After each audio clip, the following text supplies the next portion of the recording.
Dr. Meagan Musselman, she received her PhD in Curriculum and Instruction from Southern Illinois University and her MA in Educational Administration from Murray State University. So she's in alum, yeah. She has taught at Murray State now for 6 years, right? This is my 7th. Oh, 7th. I'm oh, starting my at goodness. 7. In the Department of Adolescence, Career, and Special Education, as well as in the Master of Arts in Education Teacher Leader Program. And if you haven't seen already the little blurbs in Roundabout and so on, she is one of our 2014-2016 faculty teaching fellows here. So thank you so Well, much. thank you. So what all that means is my background's in education, and I was a middle school math science teacher, and just kind of kept getting degrees, and really like at risk of not getting divorced from my husband. He's like, are you ever going to use these degrees? Because I got my master's in administration, never applied for a principalship, just kept on teaching. And then I was working on this doctorate, and he was like, you cannot have this doctorate and still teach 7th grade science. You've got to do something else with it. So what I consider the perfect job opened up here at Murray State. I was really getting it to maybe finish public school teaching, kind of retire in that field, that career, and then move to the university. But you know, as I'm sure you're well aware, when the perfect job in your field comes open, you know, those sometimes don't open up every few years. And so, and my specialized program is middle school education, and that's actually very unique. Kentucky is one of a few states that offers that. Like in Illinois, where I was from, you're either elementary or secondary. And I knew I wasn't willing to necessarily move anywhere in the country to get a job. So when the job came open at Murray, I was like, okay, I probably need to apply and consider leaving public school. So I did, and I do love it here at Murray State, and I love working with Lilia, and think that what she does in this office is so needed for a university, because just in my short experiences in working with Lilia and some different things we've done, we've found that there are faculty out there in disciplines such as yourselves that get to higher ed, and you're like, no one's ever taught me some of the basics of what good teaching is, and what the research says. And so what we rely on, I think, is what we know, what we experienced, good or bad, and we take the bad, we try not to do that. But there really is, there are good processes that we can learn from each other, and simple things that we can integrate. And so today what we're going to focus on is really kind of 2 topics embedded in one, but we're focusing on engagement and cooperative learning. And cooperative learning is kind of a fancy term for group work, but it's so much more. In fact, one of the other presentations that I'll do sometime in the course of this fellowship is on the difference between group work and cooperative learning, because I think sometimes we think we're doing a good thing by doing group work, and most people don't like group work, or there's a certain kind of people that love group work, and we know why they love group work, and so so to try to get away from that. And then engagement is so huge in K-12 education, which I get the pleasure of working with. I teach mainly master's programs, so I work with current teachers pursuing their master's degree. There's a lot of mandates changing in public education, and teachers are now being measured on the level of their students' engagement in their classroom, and they've never had that before. And I'm such a huge proponent. It's scary for teachers, because that's one thing they've never been measured on, but it's so important. And I think now more than ever, we have to focus on, we've got to get those students engaged if we're going to teach them. So that's what we're going to talk about today. Going to give you some real basic structures, I think, like starting out real simple today with some things that hopefully you feel like you can put into your classes this semester. It's nothing like redesigning your courses or how you would do it, something that would need to happen like prior to the beginning of a semester. These are just like little tidbits that maybe in Monday's class you're gonna be like, I'm gonna try this, that kind of thing. That's what we're gonna get to. So I'm gonna start by showing you a quick video that I think kind of captures the reason that we need to consider changing the way we're teaching, and try to block out a lot of the way we were taught, because things were so different when we were taught. And education, for the most part, the form of teaching really hadn't changed a lot up until about the last 5 years, and there's been this huge push for reform in K-12 education, which I think is spilling over to higher ed. And you know what? Our students are different, and we've got to be different. So this video, I think, will capture that. So let's look at this.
Okay, so it's just a lot of information, but I think it ties into what we're talking about today in the need of engaging our students and changing the way that we're going to teach them, because our content information, especially if it's related at all to a technical field, is changing, and the job market for these students is changing, and obviously we're preparing them to be successful in their careers that they're pursuing. And one of the biggest changes, I think, outside of the technical realm is in the realm of collaboration and people skills in dealing with others. I think education, for a long time, we were taught individually and prepared for individualized work, prepared to go to work in an office and do individual work. And in almost any career now, you're expected to have a collaborative nature. I'm sure you've seen some of the funny news stories of Google and how, Google executives work, and they meet, they'll sit around on the floor together and bring their dogs to work and brainstorm ideas, and they've got the painted whiteboard walls where they just think out loud. And my husband and I have some businesses, and we work with a marketing group, and when you walk in, it looks like you're kind of walking into a bar, really. I mean, they've got a pool table and ping pong, or not ping pong, pinball machines, and they've got like this whole little coffee bistro thing going on. You can go make yourself a drink, and that's where they think and brainstorm these ideas. They're not sitting, their desks are just little desks kind of throughout the office in corners. They don't have like these elaborate office spaces and cubicles. And I'm like, this is it. This is like what more things are moving towards. It's like, let's get together, let's think, let's brainstorm. And so I think we need to spill that over into how we set up our classes and how we, the expectations we have for students. Really, in a more traditional sense, students were allowed to zone out, dismiss information. They weren't expected to be active participants of the learning in an everyday class. And you kind of knew, you probably had experiences where you knew classes that, okay, I've got to be on my A game because when I go in here, I'm going to be participating. And then you also knew those others that you could kind of zone out, make a grocery list, think about what you were doing later, all this stuff. You just needed to physically be present and fill a seat, but you didn't really have to be a participant. So we want to change that, and I think there's reason for that. So this is just obviously getting after this notion of engagement, and if we don't have their attention, then we can't get down to the business of teaching and learning. And so now more than ever, I put this, with the distraction of technology. It's not just technology that distracts them. It's a lot of things. But technology is a huge thing. And so I put, this news flash, college students love their technology. But, just a simple kind of reflective question is to think about in your courses and how you have them structured. Are you trying to embrace technology, or are you spending a lot of time policing it? I have this same conversation with a lot of my colleagues, and I'm not trying to tell you, here's how you have to do it and this is the right way. I'm just asking you to think about why you're doing what you're doing, and make sure that you personally have a reason. Maybe you have reasons that you're policing it to a certain extent and everything, and that's fine. But I also think that needs to be communicated with students too. Why are you using it, or why are we not going to use it? Because I think that students need to know that, and then I think that they'll respect your wishes more. But I've seen some faculty's syllabi that have like 2 paragraphs of all bolded print about everything that's not allowed and what we're not doing. Of course, we all want to be treated with respect, and so I don't think it's acceptable that they're hanging out on Facebook or texting their friends or things like that during class. But what I'm saying is they're drawn to their technology, oftentimes cell phones or internet. They're drawn to those things. If we can figure out a way to incorporate that into our instruction, they're getting to use the technology that they're so drawn to, but they're staying connected to you. Because if you don't connect with them through that, a lot of times they're going to be distracted and tempted to do it on their own. So something to consider. I want you all, let me give you some whiteboards here. I want you all to think, and Lily, if you don't care, so we can do pairs, about there and there. I want you all to just take about 1 minute and try to make a list of what you would think if you were to poll your college students. What are some things they would report to you would engage them in class? Like, what do you think they would want from a professor? If you said, what could your professors do that would engage you more in an everyday class? list some things you think your college students might say. We're going to talk about that.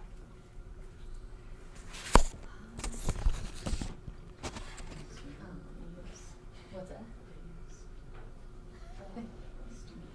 And, you know, I taught middle school students, and my experience is college students aren't a lot different than middle school students. So if you want to think back to like how maybe an early adolescent might respond, they're very similar. And this is in the classroom. In the classroom, like what would they want from you as the professor? Like, what could you do to make class more engaging for them? And a lot of times engaging is synonymous with enjoyable and fun and entertaining. Yeah. Yes. Mm-hmm. So you can kind of think along those lines.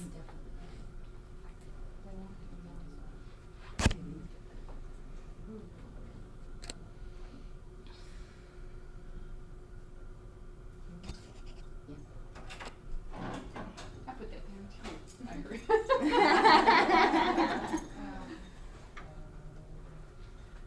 Just a few more seconds if y'all have anything on your mind, and then we'll hear what you all have to say, and I'm going to show you what research said. I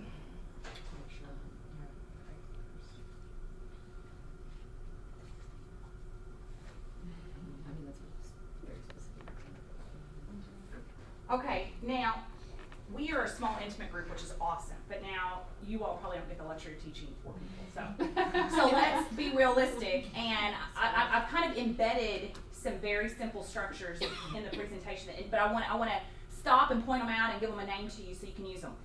I had you all, because there were 4 of you, I determined you all were going to be pairs and you all were going to be pairs. College students are much different, you know, than K-12 students and whatnot, and to some extent you can trust them to be adult-like and do that sort of thing. But you know what? If you've got a freshman class of 50 students, you might not can trust. You know, you might kill 5 or 10 minutes having them get with a partner or something. You know, much like you would with 7th graders. So you have to kind of know how much structure you've got to put in it. But getting into a group, one of the quickest, easiest ways is to use terms like shoulder partner and face partner, depending on how they're sitting. You know, if we were sitting at a table like this, and I have odd numbers on the sides or something, then we might use face partners. Everybody, you don't even have to explain that, right? They get that. Or shoulder partners if you're in like a lecture hall type setting, you know, everybody's got a shoulder partner or can find somebody, you know, rather than just find a partner, you know, sometimes they might be drawn to like, some look left and right, and some look back and forth, and then you have people who are left out. So shoulder face partners, real easy, gives them someone specific that they've got to work with. And it also helps, like in your classes, depending on the size, and this early in the semester, they may not know a lot of other people in your classes, who knows? And so there's always an awkwardness too of finding a partner that you don't know. But if the teacher tells me, well, I've got to talk to someone who's sitting left or right of me, then kind of narrows it down. That's one way of just grouping people. Then another thing we just generated a list. It's going to be real easy to share a list because we have 2 lists. But let's say you have a class of 30 students or whatever. If you did pairs, you've got 15 lists, or if you did them in groups of 4 or 5 or whatever, you're going to have several lists. It gets very boring and very long-winded to have everybody read those lists. And you kind of know from experience, like once you read your list, you're kind of tuned out because who cares what everybody else says, right? I mean, and so you kind of know that you've got 4 minutes that you can zone out or tune out like that. And again, I think the teacher in a situation like that is trying to be engaging. I think they're trying to, okay, well, we generated lists and now let's read our list, you know, but that, it can be a little bit better. So there's a structure called team stand and share. I'm not gonna have you stand. But in team stand and share, and we're gonna kind of model it, is a really quick way. We did this, CTLT had a forum in the Curve Center ballroom, and we demonstrated team stand and share. There were probably 50 or 60 people in that room, and I timed it. And we got through everybody's list in less than 2 minutes, you know, because I'm gonna show you how purposeful it will be, and it's not, nobody's rushing. That's just all the time it takes. And so once you put some of these structures in, you'll see like, ooh, and everybody can stay focused for 2 minutes. You know, not everybody's gonna stay focused for 5 or 10 minutes while people are reading lists. But you're also going to add the component of focused listening, and you're gonna give them a purpose of listening. So what we're gonna do, you don't have to stand, but you guys are gonna read your list. Somebody from each group's gonna read your list. As one group goes, like if these guys read their list, as they read it, you all are looking for any overlap. If there's overlap, you're crossing it off. then when it's your turn, you're only going to read your unique items. And so you can imagine in a large group setting, how kind of, and the reason it's called team stand and share is because at the beginning everybody stands, and we go from group to group to group, and if you're one of the latter groups and your list has been exhausted, you go ahead and have a seat. We don't need to even come to you, you know? So you only stay standing if you've got something unique on your board. And so you're getting every idea captured, no repetition, because repetition's boring, because you know, you get these group things, you're like, well, we also had what she said, and then like 4 people are later, like, yeah, we also had, like, okay, we did it, you know? We don't need to keep saying that. And so the purpose is to capture new ideas. Now, again, you can do with this what you want. Maybe you're wanting to generate a master class list. So maybe you're up here and you're typing it on your overhead projector while they're reading these, or who knows, but we can do it. So let's just start with you guys. You read through your list. You all are actively looking at your list. Cross any off that they say, and then you're going to read your unique ones. Okay. Go ahead. Using humor, allowing the students to have contributions and input, hands-on active learning, and applications to their own life and future work. Ooh, love them all. Any overlaps? Okay, one over that. Okay, so read your unique ones. Videos, movement, and eye clickers or something. Awesome. Yes, all of those are so great. Very, very good. This was a poll that was put out that has some of these. Oh, and you know what? I didn't even hand you all. I've got these in case. Now I don't have tons of detail, so you might, but it might give you to where you don't have to write everything down. If there's something you want, you maybe could just circle it. These are kind of small, but working with their peers, which you mentioned, I mean, they are social creatures. I mean, they expect to interact. Working with technology is still very huge to them. Now, it doesn't mean forced technology. Not every lesson is it appropriate to use technology. So don't force it. But if you don't ever use it, you really need to consider simple things like videos. Oh my gosh, YouTube is just like a plethora of fun, 2-3 minute, and sometimes it can be content neutral. You know what? Maybe we just start off with humor. You all listed humor. Maybe we just need something to like break the ice and kind of, okay, we're ready to learn. It doesn't always have to be serious all the time. Understanding your clients, the kids, the students, understanding what makes them tick. Understand you're teaching an 8 o'clock class, and they're really trying hard to adjust to college life, and they're doing their best to get there at 8 o'clock, and they might not be bright-eyed and bushy-tailed, so maybe we need to do more movements or more actions and, kind of get their day started or whatever, but understanding what they're going through, understanding they're working 2 jobs. And again, not to be, not to give them excuses, but they're going to do so much more for you if they feel like you're trying to understand them and appreciate them. Connecting the real world to the work that they're doing, project-based learning, that's our quality enhancement plan right now at Murray State is, kind of connecting to those real world activities, and you all mentioned that. They're here to get a degree to prepare them for a job. So they really don't want everything theoretically based, which in most of our careers we have to teach theory to some extent. They really want to get down to what can I expect? What are the actual skills I'm going to be doing in this job? What's a day in this job going to be like? What are the problems I'm going to be facing in this job? Clearly loving what you do, and which sometimes means being very theatrical and putting on, fake it till you make it kind of thing, because maybe you're not having the best day. But if you come in and you're kind of ho-hum and dragging, or maybe it's a unit of study in that course that you're like, ugh, I hate this one, or whatever, but it's like part of your required content, you've got to get through it. If you have that attitude, how do we expect the students to be like, oh, I can't wait to learn this, like you got it. And it's exhausting. And I tell teachers all the time, like, if you're not really worn out at the end of your class or the end of your day, you probably didn't do it right, because you should be like really on your A game. And a lot of times it is, theatrical and faking it a little bit if you don't really feel that happy that day, but students respond to that. And, again, thinking, the Ferris Bueller guy, that teacher, Ben Stein comes to mind, with the Bueller, we've all had those boring teachers and the monotone teachers and the teachers that are always angry for no reason, and it's like, gosh, no one wants to learn from someone like that.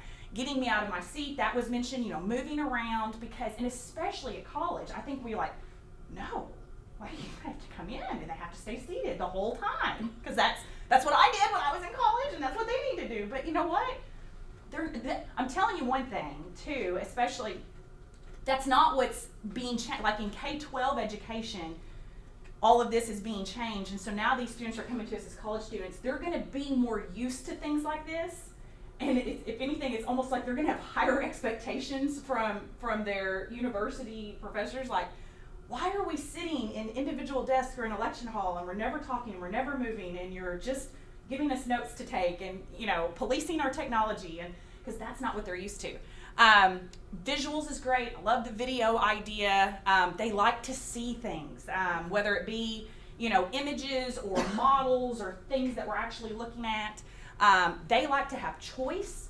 There's a lot of ways you can build in choice into your assignments. Lily and I were talking earlier with a guy that works in the engineering department, and some things that he's doing that he's just really found to be kind of game-changing in his teaching and giving students choice. And he was telling Lilia that he's getting such better products from his students than when he dictated exactly how everything had to be.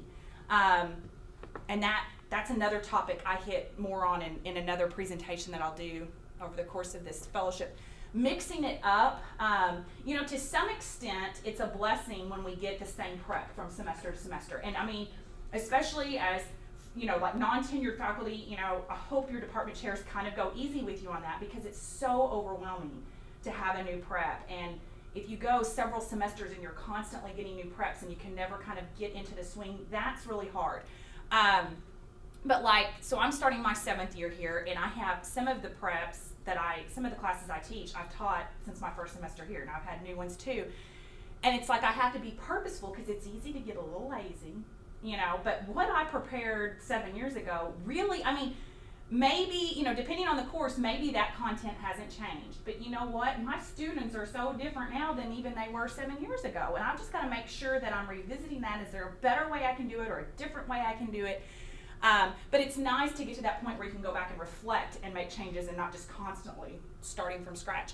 And then be human. They want to know that you're real. They want to know that, you make mistakes, and that you're not just this fake professor person that has all the answers. They want to know you're approachable. They want to know about you, really. And I know some people aren't comfortable with that, but they want to know that you went to St. Louis for the weekend and went up into they like that. That just makes you real to them. It gives them things to connect with. They want to know that you had 2 iguanas, and that you lived this cool lifestyle, and all this stuff.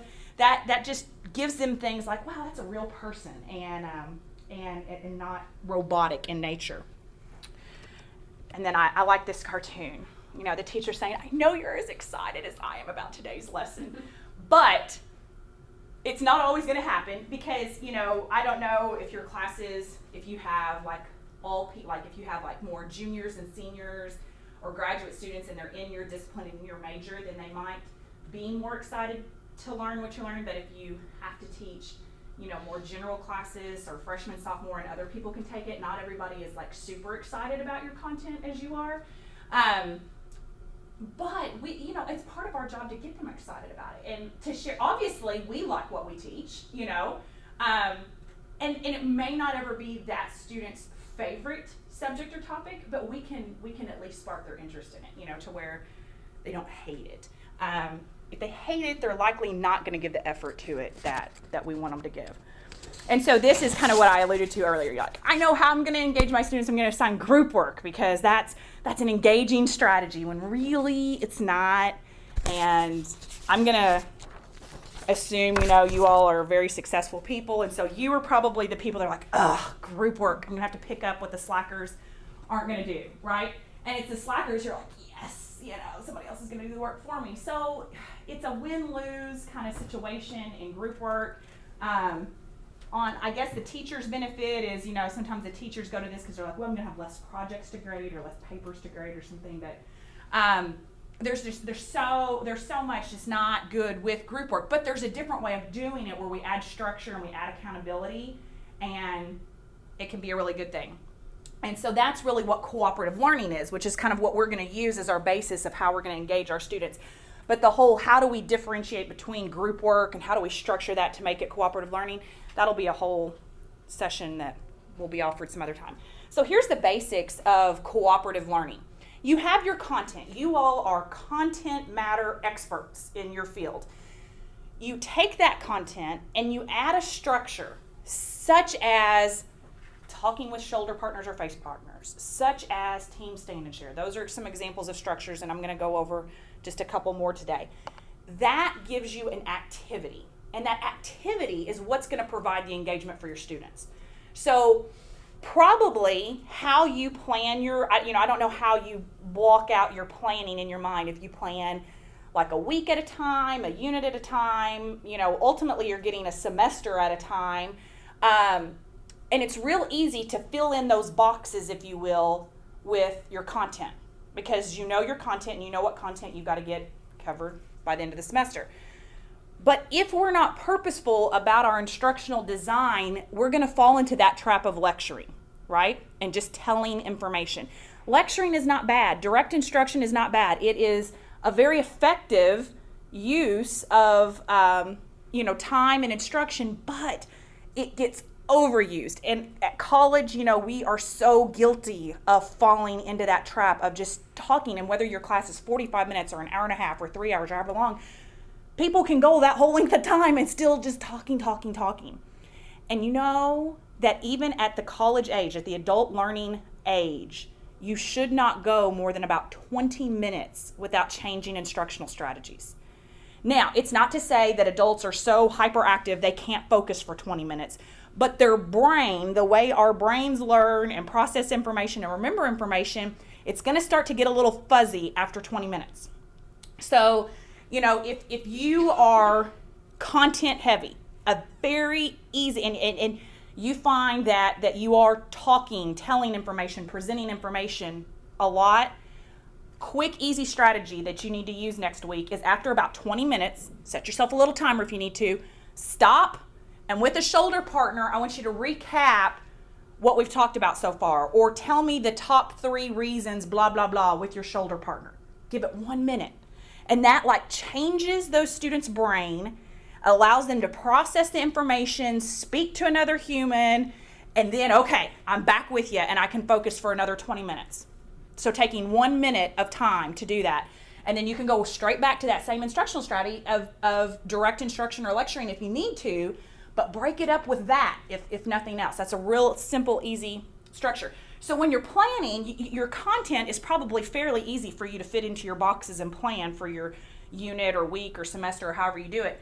But go back through and insert structures at least every 20 minutes. Don't do anything for more than 20 minutes. They need a change.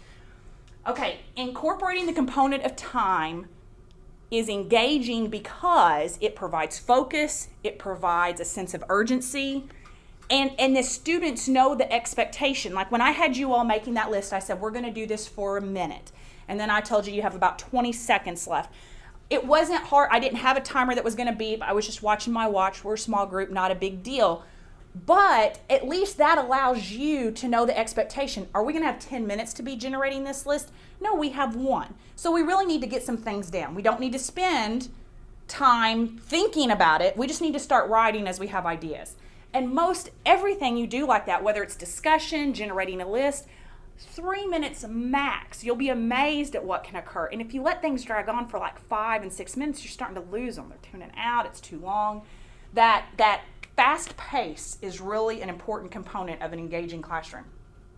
Different structures address different learning styles. By you doing those things, by you having them writing, talking, moving, you're going to activate the learning styles of most every student in your classroom that way, because not everybody's going to learn the way you do.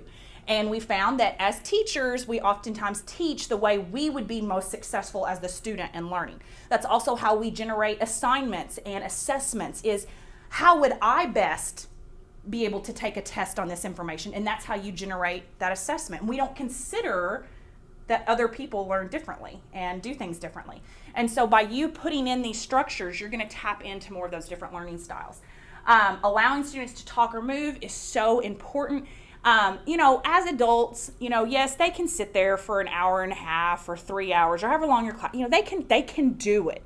But as an adult, it's not real fun for you to sit still for that long. And you think, depending again, what kind of students you've got, some of these students, Monday, Wednesday, Friday, or Tuesday, Thursday, they're back to back to back to back.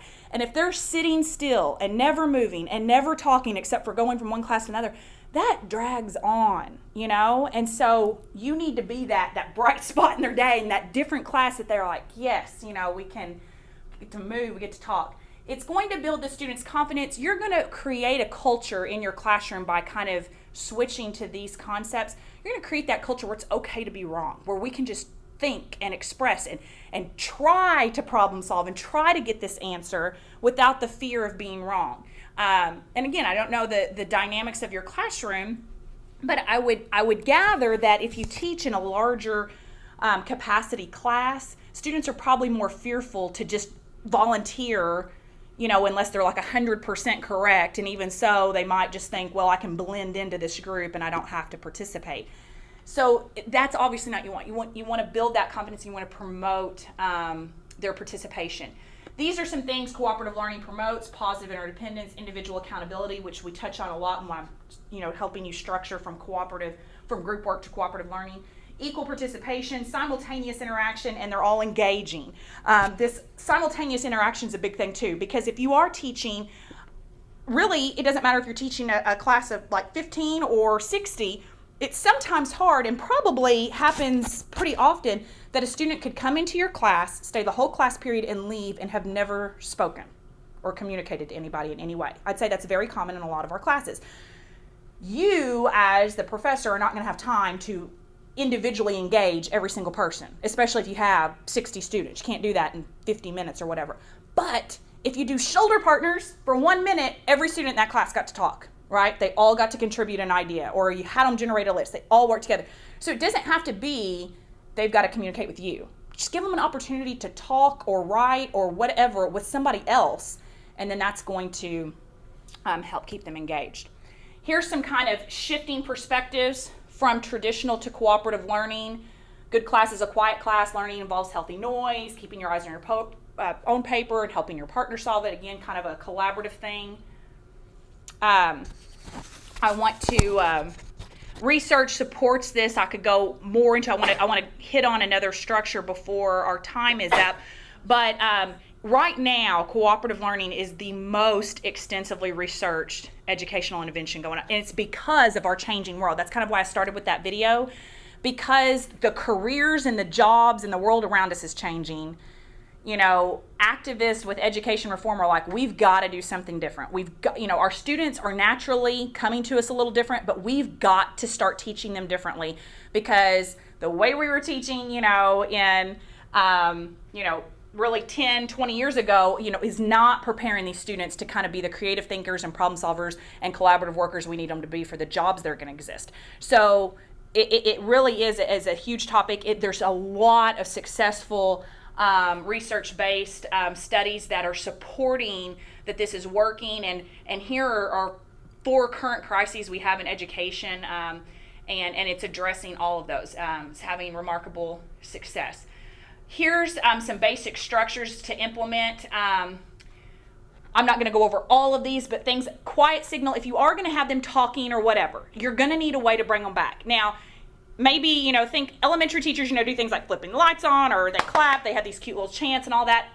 Doesn't always work with college students. But you know what? Something like this, like holding your hand up, and then having students, when they see you, they hold their hand up, and instantly it signals everybody else. You can get the room quiet in, 10 seconds. Having the structure of time. If you use a timer, and a lot of your, you can find like internet-based timers too, or use your cell phone. If there's a ding or an alarm, let that be the signal that everybody's done talking and we're going back to, eyes on me kind of thing. But you do need something. That's one reason that some professors might try this and be like, oh, I just can't handle it. It just gets too chaotic. I can't ever get them back if I let them talk or whatever. You've got to have a plan of how to get them back before you start, okay? Not going to go through the rest of those. It does provide individual accountability. There's so much you can do within the different structures to make sure each student is being held accountable. One thing I want to point out here, the ask three before me, so many times students have questions and they feel like you're the only one they're supposed to ask, and maybe you think that you're the only person that they're supposed to ask. If this concept of ask three before me, if you've got them working in cooperative groups and they're naturally getting time in your class to talk to others, if they have questions on things, you have them ask others. And if they ask 3 people and they still don't know, then it deserves your attention, because now you've got at least 4 students who are confused about the same thing. But oftentimes if they ask a peer can explain it in a different manner than you've explained it to where maybe they get it, you know. So I do like that piece. Want to just kind of end with these structures here. So I talked about shoulder and face partner, which I think are very basic things we can all put in. We did the team stand and share. Numbered heads together, I'm just going to tell you what it is rather than taking time to demonstrate it. I like to use these whiteboards. These whiteboards, by the way, if you don't have whiteboards, I got them from, it's called the Marker Board people. They're very cheap, less than about $1 a piece, and then you can get the markers and the little erasers, or you can go to like Lowe's or Home Depot and get like a big sheet of this. It's like shower surround, and it's like the dry erase kind, and they will cut it for you for free. So you can have them cut it down into whatever sizes that you want, and I think like a large sheet or board of that's only like $6 or $8, and I think you can usually get 8 to 10 of these out of that. So, but you know, students like stuff too. They do, you know. So like, oh, we got dry erase boards out today. Like we're going to be doing something. It's, you know, again, they're not a lot different than middle school students, but having stuff is engaging to them. Numbered heads together, I love, because it's kind of like you all said, like those clickers, those eye clickers. If you've got some sort of student response system, those are really cool, because that is a cool way to have everybody be engaged. There's the resources like, is it Poll Everywhere or polleveryone.com? Okay, so you can do that. The Droids and the iPhones have some different apps. There's a Socratic or Socrates something or other that's the polling thing. That's a free app. So there's a lot of ways to use technology. But if you don't want to do the technology, this is the non-technology version of that structure. Numbered heads together is students, like I usually do groups of 4. And students would number off, and every student in that group would be a 1 to 4. You're going to ask a question that's going to have some sort of answer that could be written down, okay? And so like we were going to do 50 state facts and try to, you know, see like, are you smarter than a 5th grader kind of thing. So like if the first question I was going to do is how many states begin with the letter N, okay? There's a very specific number. There's an answer to that. In groups, you all would work together to try to figure that out, and you come up with an answer, and you don't know who's going to be called on. And so you all have to kind of agree with what the answer is, be able to explain it if you want them to explain it, whatever. And then I'd say, okay, write your answers down, and then I'm going to say number 2s, hold them up. And so then if you were the number 2 in your group, you would hold it up, and if I needed explanation, like, well, what, you had 9 states, there's only 8, you know, what other state were you thinking existed? Or if there was explanation, that person is who's accountable to speaking for it. So it's a real, I think, non-pressure way of allowing students to work together. It's okay if I'm wrong, because hey, I'm working with 3 others, and if all of us are wrong, that's less embarrassing than if I'm wrong on my own. You know, like if each person had their whiteboard and it's like, okay, 1, 2, 3, show, and you're like, I'm the only one that got it wrong. You know, that kind of stuff. That's not fun for anybody. But working in a group, it takes that stress away. We're getting to problem solve and brainstorm, but it's more than if we just did this without calling it like number heads together. If as a group you just had to come up with an answer, some people are going to kick back and not participate at all, because they're going to know someone else in the group is going to come up with an answer. You know, so think, pair, share is very similar. It's a very common basic structure. So you give a question that maybe isn't as, you know, closed answered as, you know, like numbers or certain captions, that it's going to require more of an explanation. So you're going to give students time to think about it, which is hard for all of us to give that think time, that wait time. Time yourself 30 seconds to think about it. And when the buzzer goes off, okay, now I want you to pair up. They pair, and then we're going to take 1 minute, and you're going to share your responses to that question, okay? And depending on what it is, you could have them share, find different partners and share. And again, knowing your students in a small group like this, I feel like you all would be able to partner up. Another quick way to have them pair up is I have them put their hands like they're going to give high five, and they're if they're in a room, they're walking around, and when they find a partner, they high five, they put their hands down, and they can step aside. And then it's a real easy visual way for people to see who still needs to partner up. But think pair share is a good way. Get them up, get them moving, get them talking. Another simple, easy structure.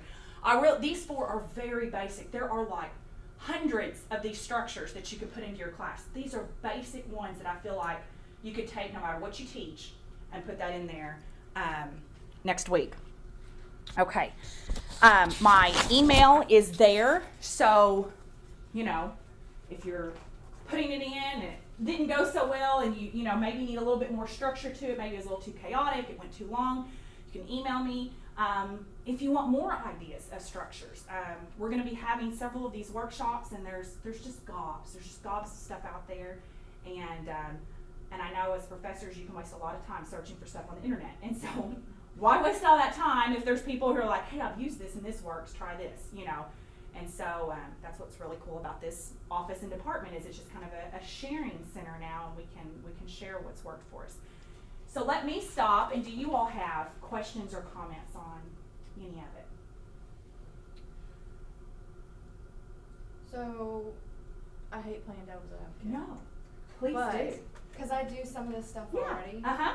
My issue is a lot of what we do is intended to be very hands-on, and some of it Mhm. has to be because they have to learn it. That's the only way they're going to learn it. Mm-hmm. But inevitably, I have the people that say, we want more hands-on, we want the technology, like they buy into it, Mhm. they get it. Mm-hmm. But then we want to know what's going to be on the test. Mhm. We want a study guide. Sure. Like, we don't want to have to think for ourselves. Oh, I know. Like, tell us exactly what you want us to know. Mm-hmm. And if they don't get what they feel like they should Right. get, Right. the evaluations that we get at the end of the semester, regardless of how much of this stuff Right. we implemented, Right. is you took too much time doing all this stuff. Right. You didn't tell us exactly what was going to be on the test. Right. So Yes. where's the balance? Because I struggle with that. That's a great concern because again, they're a lot like middle school students, and so like in some ways they have this expectation of you spoon feeding them. Yes. Just tell me step by step Yep. what you want me to do. Yep.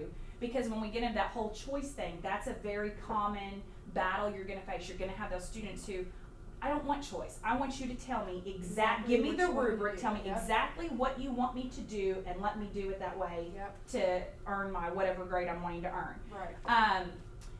And so that's probably not going to change or go away. Right. The best thing I would have, the best advice that I could give to that is just at the beginning, really setting your expectations, whether it's at the beginning of the semester, the beginning of a unit, and just say, this is a very hands-on, whatever. I can only imagine with athletic training, you probably are doing lots of this is very hands-on. No two patients are ever going to be the same or whatever. Right. You've got to be able to think on your feet and problem solve. And I'm going to give you the tools to try to walk you through, how to problem solve. But every case is going to be a little bit different. So I don't have, just this study guide for you to go off of where it's all just, because most study guides are, surface level, knowledge-based type questions, Right. Questions, answer type things.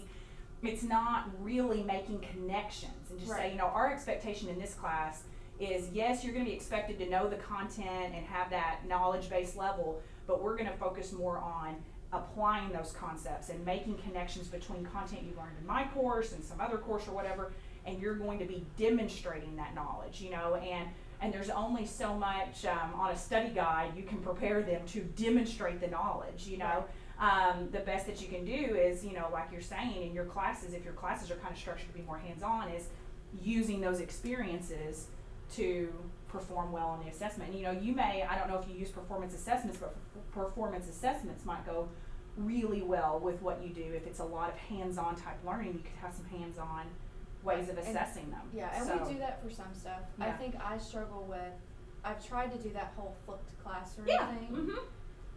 You go home and Right. read this, Right. and you're expected to come to class having read all this already. Right. But when they don't do it, I- I don't feel like Mhm. I can jump into what I was going to do Sure. because they don't have the background. Right. And so what I'm going to Right. show them is going to mean absolutely nothing. Right. Because they didn't do their part. Absolutely. So it's just a and I probably should hold them more accountable when they don't do Right. what I asked them to do. Right. But at the same time, I go into it thinking, I don't want to sit here and lecture to you guys about stuff that you should have read already. Right. I want to go move on. Right. Absolutely. But how do I And, do you that know, if they're not? and it sounds like, you know, you've got more content to cover than you have time Yes. to cover it. And so you have to rely on students doing outside of work. Right. And I think probably most of us do. Probably most of us have more content than we have time to cover. But really, to me, that's the only reason you should even have outside of classroom work. I don't think we should have, you know, homework just to have homework because that's Sure. what courses do. You know, only truly if you can't get it in your time. But then, like, really self-evaluate. Am I maximizing the time in class? Or do we have wasted time? Or, you know, is what they're doing outside of class really a repetition of what we're doing in class? And sometimes they need repetition. But, you know, Right. to justify that. But you're absolutely right. And, you know, there's going to come a point that what then you're doing in class is completely pointless if they don't have Mhm. the preparatory skills that you intended them to have. So I don't know. Maybe it's more of a question of how do you get them to buy into the whole idea that if they do their part, Right. we can do our part when you get here. And, you know, it might be You know? something as simple as, you know, okay, we've got two ways that we can structure this course. Either you guys can prep yourselves before class with a lot of the content, and we can spend our time together doing hands-on application of the content, or we're gonna have to spend our class time with direct instruction, lecturing, going over the content. Right. And we're not gonna get to that hands-on, which is gonna be really necessary in your job and in your training. You know, we've gotta get this basic knowledge base in one way or the Right. other. You all can either do that independently and us apply it together, or we're gonna have to spend our time doing that. And, you know, that's usually not what students want to spend their time doing. And so maybe that might help a little bit. Like, these are the kinds of things we're going to get to do together if you have the prerequisite skills, and if you don't, we can't do those. One of the things that sometimes I would do is to get the students to read, you know, outside Yeah. class textbooks, and it's kind of dry, Mhm. but you know, they need this They have foundational to get sort of right. stuff. Is I do a game where I call it, "Are you feeling lucky?" And they know, and so literally there's two dice, you know, they have Uh-huh. two die, and I'll go up, and they already know. I give them a list of 6 questions, you know, 1 per number of the die, and there's standard questions for everything, whatever it is, you know. Oh, we haven't started yet for the next session, so you're okay. Come on in. Yeah. And it'd be just like standard questions that could apply to anything. You know, what is something that really, you know, astounded you about in the reading, or how could you apply this in your life, or what did, you know, things that would be general. So the questions are standard. They get those. They do the reading, and then when they come to class, so I don't always have to give like a quiz or something to grade each class. I just choose a student, roll a die. They roll it, you know, if it's odd, they don't have to do the question. If it's even, they have to do it. So every class, when I have them do that, they don't know. So Right. they might be accountable for Right. it. And then I say, all right, now roll the next die. They roll it. Oh, it's question number 3. Question number 3 is this. Everybody write it down. They have to write their answer and collect it in. So that, because they are so based on the whole reward system, you know, Yeah. you know, like I did well, give me, you know, the cookie. They are, you know? right. And so that's one idea that I like to use. But I know Megan's gonna have to start up the next Sorry, session. guys. No. But she is wonderful. Like she really means it when she said to contact her. You know, she was telling me before you guys came in that there are 2 professors who came to the forum last year and who contacted her after that, and she has worked with them throughout the year with that. I mean, she's fabulous. Wow. You know, like I can pick her brain all day and continually learn things from her. She's fabulous. If I could hire her here, I would. Well, I appreciate it. It was so good to get to know you all, and best wishes for the rest of your semester. But, yep, call on me or email me if I can ever help. But I appreciate that you came because it just shows that you guys want to be great teachers to your students, and I think that's really, really cool and admirable at the university level because I don't think everybody necessarily feels that way. I think, so I think it's really cool that you care about your students. So thanks for coming. Thank Have you. a good Thanks for being here. rest of the day.